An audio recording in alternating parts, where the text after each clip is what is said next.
Hello, thanks for joining me for another review then.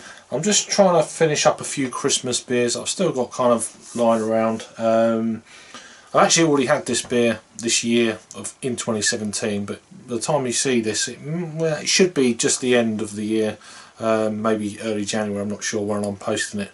But I've already done a review of it. It was on Nick's channel. I'll put the link down below. We've done a kind of a group analysis of this, the 101 of course. It's live. It's about normally 1 AM every kind of Thursday morning during the week, so they're 5 hours behind. So anyway, this is N'Ice or N'Ice CHOUFFE. I'm probably butchering that up. So this is their annual Christmas beer that they've been doing for a very long time. And I know it's past Christmas now, but there's two like gnomes there around a fire trying to keep warm by the look of it.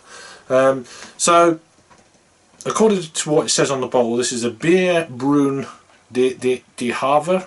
I'm probably really butchering up, and then on the other side it's obviously in two different languages. Donker winter beer.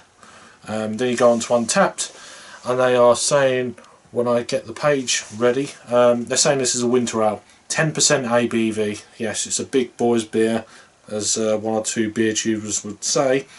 So I mean, this beer would age very well for you know, as long as you like, really. But it's got a best before date of March of 2019. So anyway, there's the bottle cap.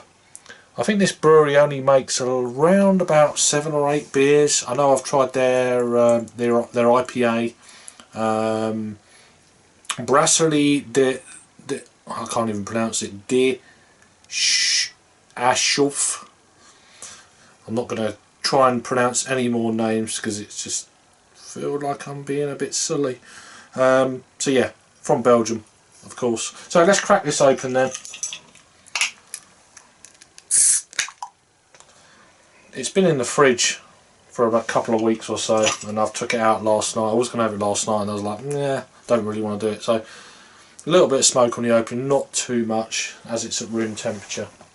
So beer in a glass.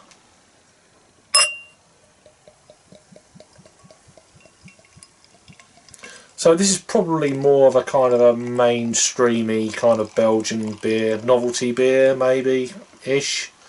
One for the you know, the Christmas holiday season. Let me just leave that last bit in the glass.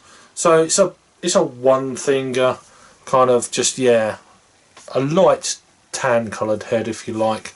There's quite a lot of thick bubbles on this, and it's really kind of soapy. It's coming down very quickly, so that'll be gone by the time I get to drink it. So into the light. It's kind of a mahogany colour, ruby mahogany colour into the light. It's looking a lot darker on camera, but when I shine the light on it, it's yeah, definitely a very dark amber mahogany copper colour. Let's get an aroma then.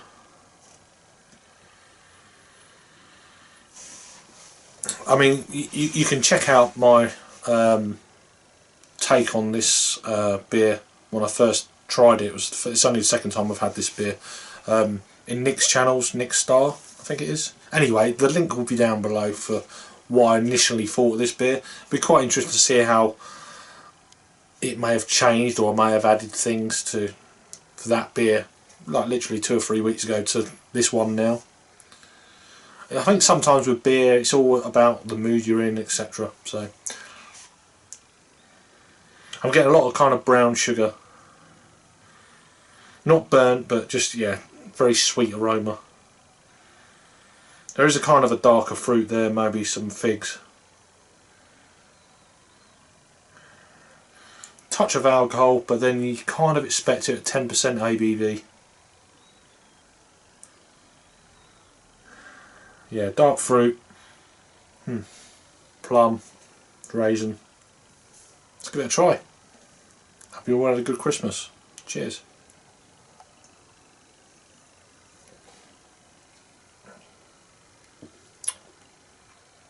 Very sweet, almost like to the syrup sweet. Um,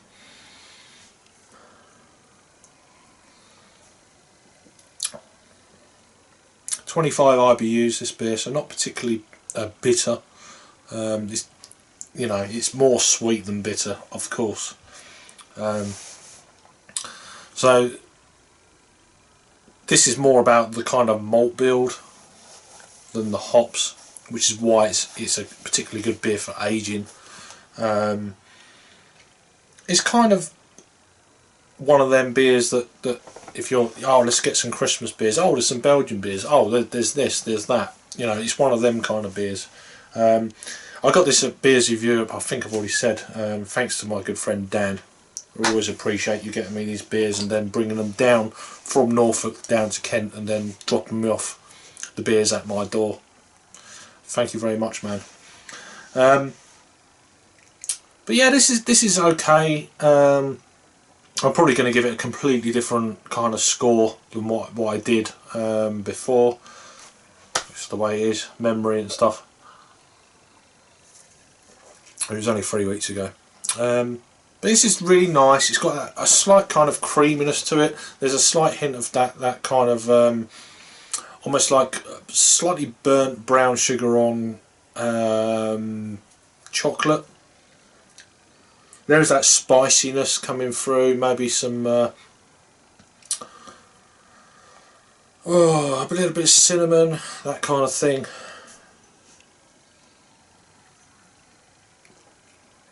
Very kind of Christmassy, Christmas cakey, that kind of thing. I can't even talk today. Yeah, it's a nice beer. The alcohol is shining through a little bit. Maybe that'll die off with 1 or 2 years aging. But yeah, as regards being it fresh, yeah, it's a little bit boozy, but not overly so for a 10% beer. So regards a rating for me then, I think I gave this a 9 out of 10 on the group analysis in the link below. But for me, where I am now with it, having tried a few more Christmas beers since, I'm giving this an 8. It's still a very good beer. I'd like to try an aged bottle of this beer. Maybe next year I'll buy 2 or 3 bottles, drink 1 fresh and then drink 2 down the line, that kind of thing, and then compare it with the following year. And then I don't really want to do it like a vertical of 2 10% beers, but I might do that in 2 or 3 years time, hopefully. Touch wood. So yeah, it's an 8 out of 10 now as I'm drinking this beer. Yeah, pretty good. Let me just pour the rest of this in and I'll bid you farewell. There's a little bit more kind of yeasty things going on in the bottom of the bottle, slightly more hazier. Have a great new year. I don't know what order I'm posting these reviews in, so I've probably said this already or may not have done, who knows. It may be in the new year. So if you're there, have a great new year. Thanks for all your support, all your comments. Try and stick with me, be great, and I will see you on the next review. Cheers.